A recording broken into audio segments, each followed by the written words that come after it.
morreremos definitivamente, mas morreremos para a vida eterna, a ressurreição, do qual nós somos chamados também a participar. E Maria, pisando na cabeça da serpente, faz diferente da Eva lá do jardim do Éden, porque ela diz sim à vontade de Deus, e dando o seu sim, nós também somos capazes de Deus. Basta que a gente se abra, basta que a gente se converta, basta que a gente coloque a palavra de Deus como prioridade na nossa vida. Todas essas coisas Maria viveu plenamente e de modo perfeito. Por isso Maria é a primeira que participa da glória do seu Filho.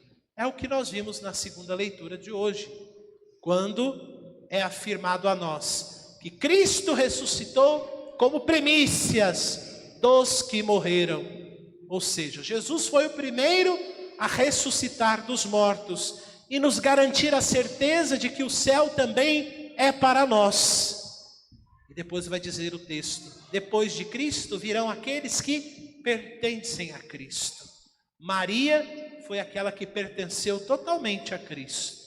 Fez da sua vida um constante louvor, um constante serviço à vontade de Deus. E isso foi determinante para que Maria, em todos os momentos da sua vida, no seu testemunho que brilha para nós até hoje, nos faz entender o quanto Deus é presença na nossa vida, quando nós damos a Ele a oportunidade, com o nosso sim, de fazermos Deus presente no nosso coração. Quando a gente vive em Deus, até mesmo o sofrimento nós somos capazes de vencer. Até mesmo nos momentos mais difíceis da nossa vida, nós temos a certeza de que existe um Deus que é por nós, que caminha conosco, que é o sustento da nossa fé e da nossa esperança. Por isso, meus irmãos e irmãs, a igreja, na sua sabedoria, através do Concílio Ecumênico Vaticano II, na famosa Constituição sobre a Igreja, Lumen Gentium, Luz dos Povos, no capítulo 8, vai dizer para nós que Maria, ela é o espelho, o protótipo, do qual toda a igreja deve se espelhar. Todo cristão, cristã batizada deve se espelhar, porque ela é esta referência de o quanto nós precisamos ser perfeitos na nossa vida cristã. O quanto nós precisamos aprender na escola de Maria a necessidade de sermos totalmente de Deus. E esta certeza que nós precisamos cultivar diariamente deve abrir para nós o horizonte das coisas do alto. Vocês viram a oração hoje, né, da coleta? Dai-nos, Senhor, a graça de nos esforçarmos nesta terra para conquistarmos as coisas do alto, para que um dia possamos participar da glória do Cristo que vive para sempre. Então, meus irmãos e irmãs, a solenidade da Assunção de Nossa Senhora é essa oportunidade que nós temos de, na liturgia, através da palavra e da Eucaristia, reavivarmos em nós a certeza do céu. Quem quer ir para o céu? Todos nós queremos ir para o céu, né? Eu não vou perguntar aqui, pedir para vocês levantar o braço, não precisa, né? Que tem gente que nem vai querer levantar. Não é porque a pessoa não quer ir para o céu, mas às vezes a pessoa não se acha digna do céu, né? Ai, padre, eu peco tanto, eu erro tanto, eu cometo tantos erros, tantas falhas, né? Eu cometo tantas coisas, eu acho que eu não sou digno do céu. Todos nós somos dignos do céu, por que não? Nossa Senhora está lá como a primeira cristã para dizer para nós, com seu exemplo e com seu testemunho, é possível a gente chegar no céu.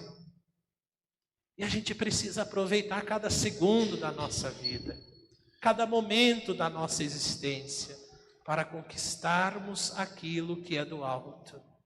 O que é conquistar as coisas do alto? É deixar que a palavra de Deus penetre o nosso coração.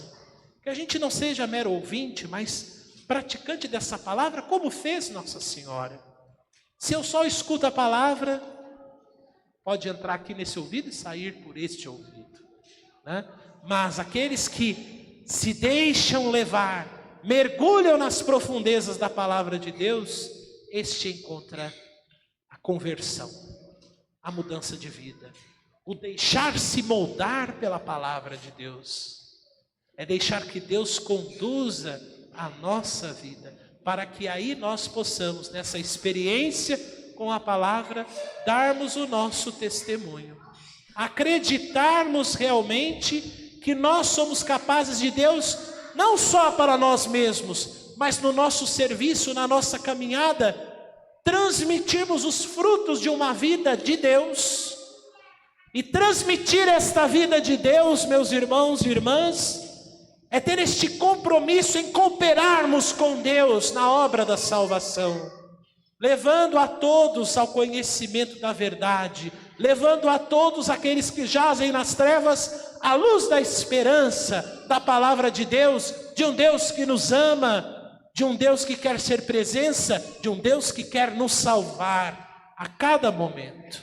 Isso é ser cristão. Isso é seguir o exemplo de Maria. Isso é tomar como referência primordial da nossa vida a palavra de Deus que nos conduz e nos faz a cada dia, na experiência com Cristo, a sairmos de nós mesmos e fazermos com que a palavra de Deus frutifique no nosso encontro com o nosso irmão, com aqueles que mais precisam da palavra de Deus. E Maria nos dá esse exemplo no Evangelho que nós ouvimos hoje, né? Que belíssimo nós ouvirmos das palavras do evangelista São Lucas esse encontro que se dá entre Maria e sua parenta Isabel. Dentro do contexto desse evangelho, Maria, quando recebe o anúncio do anjo, quando ela diz o seu sim, ela vai escutar do anjo a seguinte afirmação, a seguinte notícia: olha, Maria, também Isabel, tua parenta, ela vai conceber um filho. Este já é o 6º mês daquela que era considerada estéril, porque para Deus nada é impossível. Isabel era estéril, já era de idade avançada, ela e seu esposo Zacarias. E nós percebemos que dentro da cultura judaica, dentro daquele tempo de Jesus, uma mulher que não podia conceber um filho, ela era considerada uma pessoa amaldiçoada, era uma pessoa excluída da sociedade, era uma pessoa que vivia às margens, as pessoas tiravam sarro, as pessoas fundamentavam suas fofocas na incapacidade das mulheres não gerarem um filho. Mas como nós sabemos, para Deus nada é impossível. Mas o que fez Isabel ter um filho na velhice? Ela poderia ter muitos motivos para se revoltar contra Deus, pois ao longo da sua vida não teve a oportunidade de gerar um filho. Mas Isabel e Zacarias, mesmo não tendo esta graça, mesmo muitas vezes sendo vítimas do preconceito das pessoas, uma coisa eles jamais desistiram: de Deus. Não desistiram de Deus. Mesmo não podendo gerar um filho, já na velhice, eles foram fiéis a Deus. Quem é de Deus, vê a hora de Deus chegar. Quem ama a Deus, quem é todo de Deus, sabe que uma hora ou outra, Deus vai honrar essa fidelidade, não é verdade? E foi o que aconteceu com Isabel e Zacarias.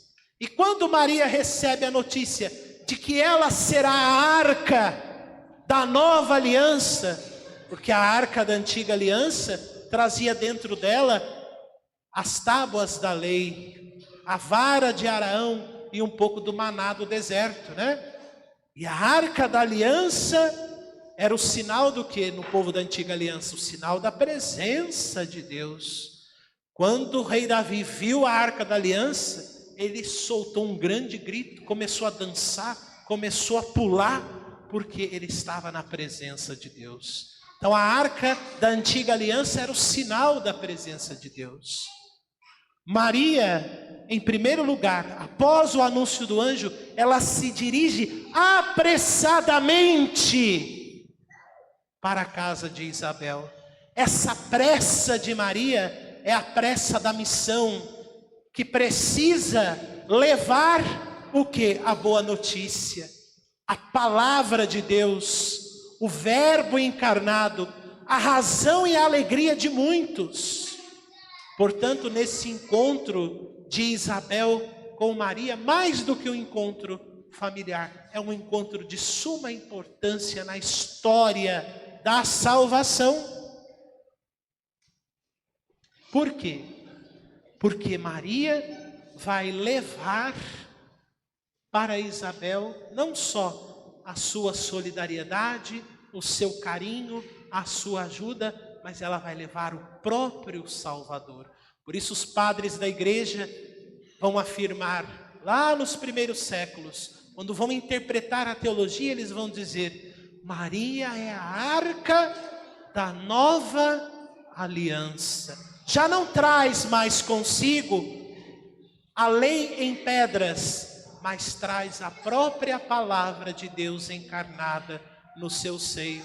Assim como o rei Davi pulou de alegria, Isabel também pulou de alegria, cantou, exultou de alegria, a ponto dela dizer: mas como que a mãe do meu Senhor venha me visitar? Como é possível que a mãe do meu Senhor? Porque Isabel ficou cheia do Espírito Santo e ali ela teve a certeza de que o Senhor acaba de visitar o povo fiel da antiga aliança. Portanto, alguns teólogos dizem que este encontro de Maria com Isabel é este encontro do Antigo e o Novo Testamento.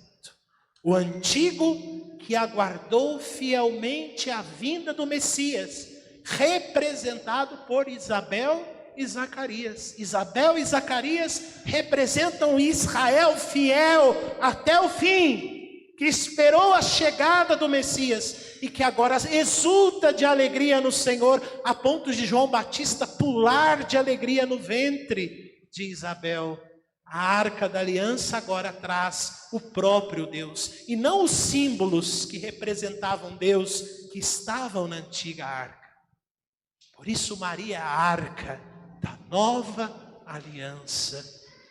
Neste encontro, então, o Israel fiel pôde contemplar o cumprimento de todas as profecias que por séculos e séculos alimentaram a esperança daqueles homens e mulheres que eram considerados de Deus e que aguardavam e esperaram a vinda do Messias. Deus é fiel. Nós precisamos ter paciência com Deus. Deus se revela e revela o seu poder a nós. Mas nós precisamos entrar na dinâmica, na lógica de Deus e termos paciência. Quantas vezes a gente perde a paciência com Deus e a gente não quer assumir nossas culpas, a gente quer colocar a culpa nas costas de Deus. Deus sempre foi e continua sendo fiel às suas promessas. E este encontro mostra para nós que Deus nunca falha. E aí Maria, diante daquela alegria, daquela exultação, Maria canta o Magnificat. Magnificat anima mea Dominum. A minha alma engrandece o Senhor. E ali Maria canta a ação de Deus na história da humanidade. São Lucas coloca na boca de Nossa Senhora, na sua exultação a Deus, tudo aquilo que Deus realizou ao longo da história da salvação. Que coisa maravilhosa. Só aqueles que são de Deus podem dar um testemunho tão bonito como Nossa Senhora deu no canto do Magnífica. Deus é poderoso, Deus é fiel, e nós podemos experimentar o que Nossa Senhora experimentou em sua vida. Portanto, meus irmãos e irmãs, nesta solenidade da Assunção, que possamos ter pés no chão, mas o coração voltado para Deus. E assim, vivendo a palavra de Deus, vivendo o exemplo de Maria, ouvindo a voz de Jesus, repletos do Espírito Santo, convertidos por esta palavra de vida, possamos produzir frutos, mas não guardarmos estes frutos para nós. É a mesma coisa quando a gente vai na feira, compra um monte de fruta, né? E joga lá em cima da fruteira. Às vezes Dona Maria briga comigo aqui, Dona Maria que trabalha comigo, né? Ela fala assim, ela é evangélica, né? E aí ela trabalha comigo ela está na minha família há mais de 12 anos, né? Então ela tem a autoridade de me chamar de Thales, porque ela fala assim, uma vez ela perdeu recentemente o filho dela, né?